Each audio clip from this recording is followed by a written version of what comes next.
وہ چیزیں کھا رہے ہیں جو چیزیں یا تو حرام ہیں لیکن سمجھتے نہیں ہیں یہ حرام، یا حرام اگرچہ نہیں ہیں مگر مشکوک ضرور ہیں، اور اگر مشکوک بھی نہیں ہے تو بے فائدہ ہے۔ مثلا یہاں اس وقت بہت سارے لوگ باہر کے پیک شدہ مرغے کھا رہے ہیں، اس کا کوئی ثبوت نہیں کہ وہ شرعاً ذبح ہوئے ہیں یا نہیں۔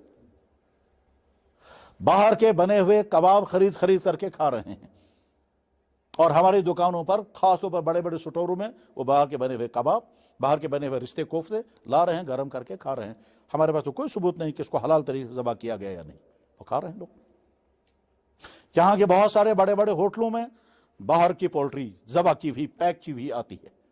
یہ تو یہیں کا مسئلہ نہیں ہے، تو دنیا کے بڑے بڑے ملکوں کا مسئلہ، یہاں تک کہ خود عرب ممالک کا مسئلہ بھی ہے۔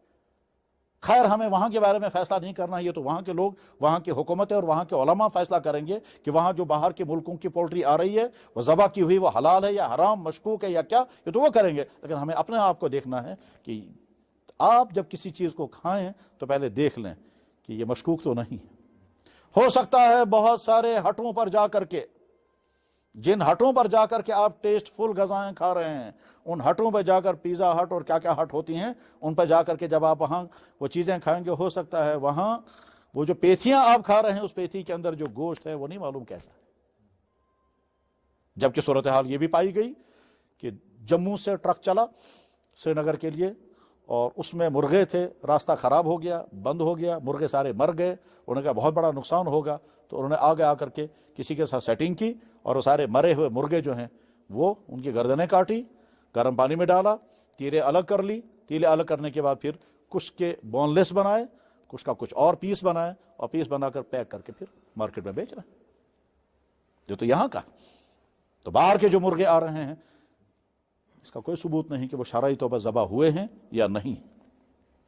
بلکہ معاملہ تو یہاں تک ہے کہ بہت ساری کمپنیاں جن کے پاس حلال سرٹیفکیٹ ہیں، اس کو ضروری ہے پہلے یہ چیک کرنا کہ حلال سرٹیفکیٹ اجرا کس نے کیا ہے، تب ان کی چیزوں کے کھائیں۔ بس میرا کہنے کا من چاہیے کہ کھاتے ہوئے آپ یہ ضرور دیکھیں کہ طیب پاکیزہ ہے بھی یا نہیں، ایسا نہ ہو کہ آپ حلال سمجھ کر کھائیں اور ہوگا وہ حرام۔ یہاں کے بہت سارے بڑے ہوٹلوں میں، جن بڑے ہوٹلوں میں بہت ساری پولٹری چاہیے، وہ ہمارے دکان والے کے پاس کہتا ہے صبح کو روزانہ 200 مرغے، وہ کہتا ہے میں نہیں دے سکتا، 200 مرغے کہاں میں ذبح کروں گا۔ وہ پھر آرڈر کرتے ہیں باہر، اور باہر سے وہ مرغے ذبح کیے ہوئے پیک کیے ہوئے آتے ہیں اور ہوٹل میں کھا رہے ہیں۔ بلکہ بہت ساری شادیوں میں صورتحال یہی آ گئی ہے۔ تو شادیوں میں، فنکشنوں میں، بڑے ہوٹلوں میں، ہٹوں میں جو بھی پولٹری آ رہی ہے وہ شک کے دائرے میں ہے، یا حرام ہے یا مشکوک ہے، تو اس سے اپنے آپ کو بچائیں۔ اور اسی سے جڑی ہوئی وہ چیز بھی ہے کہ جس میں صرف ٹیسٹ تو ہے، فائدہ کچھ نہیں، تو انسان صرف ٹیسٹ والا جانور نہیں۔ آج کی بے شمار بیماریاں صرف اس وجہ سے ہیں کہ ہماری غذائیں صرف ٹیسٹ کی حد تک ہے، بس ذائقہ مزیدار ہونا چاہیے، بعد میں ہماری صحت کے لیے مضر ہیں یا مفید اس کو دیکھتے ہی نہیں۔ چنانچہ جتنے کولڈ ڈرنکس پیے جا رہے ہیں یہ صرف ٹیسٹ ہے، فائدہ کچھ بھی نہیں، ذرا سا بھی فائدہ نہیں ہے۔ یقین جانیں، میڈیکل والے اگر ہوں گے وہ پڑھ سکتے ہیں، حفظان صحت کے اصولوں کا تقاضا بھی یہی ہے کہ سیدھا سادہ پانی لیمو ملا کر آپ کے لیے بہت مفید ہے، بمقابلے اس کے کہ آپ بہت مہنگی قسم کا کوئی کولڈ ڈرنک پئیں۔ اس میں تو زہریلے مواد بھی شامل کیے جاتے ہیں، اس میں تو ایسا کیمیکل ہے جو انسان کی صحت کے لیے مضر ہے۔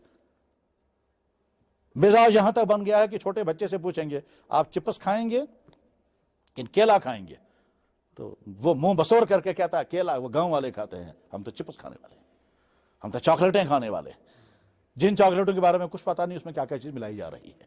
بہرحال مشکوک غذائیں کھانے سے اپنی حفاظت کریں۔ جناب رسول اکرم صلی اللہ علیہ وسلم مدینہ شریف میں ایک جنازے میں تشریف لے گئے، وہاں ایک خاتون نے آپ کی دعوت کی، حضور نے قبول فرما لی۔ اس خاتون نے پڑوسی خاتون سے کہا کہ بکری دے دو، حضور تشریف لا رہے ہیں۔ اس نے کہا خامند یہاں نہیں ہے۔ انہوں نے کہا خامند سے بعد میں پوچھ لینا۔ بکری لی، ذبح کی اور تیار کر کے حضور کے سامنے۔ تو اللہ کے نبی علیہ السلام نے فرمایا یہ جانور مالک کی اجازت کے بغیر ذبح کیا گیا ہے، اس لیے میں نہیں کھاؤں گا۔ بیوی نے اپنے شوہر سے اس امید پر کہ شوہر اجازت دے گا، پھر فرمایا اس کو قیدیوں کو لے جا کر کھلا دو، خود تناول نہیں فرمایا۔ حضرت حسن رضی اللہ تعالیٰ عنہ بیت المال میں گئے، وہاں سے 2-3 کھجوریں اٹھائی، آپ علیہ السلام نے فوراً اس کے منہ سے کھجوریں نکال دی، کہا حسن ہم اہل بیت ہیں،